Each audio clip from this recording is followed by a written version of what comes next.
pelaksanaan i'tikaf sendiri kita laksanakan 10 hari terakhir Ramadan, dimulai dari malam 21, dan alhamdulillah di malam ketiga ini yang telah kita laksanakan, jumlah malam pertama itu tembus 1.108 orang yang registrasi di meja registrasi kita, dan kemarin itu sampai 850 orang, dan malam hari ini kami prediksi di atas 1.200.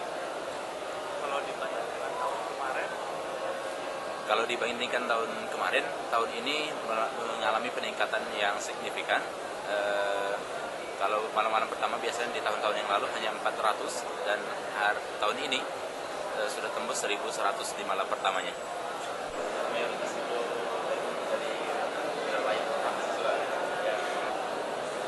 Ini bagus ya dia buat video pendek. Pak Ibrahim. Kayaknya IJB.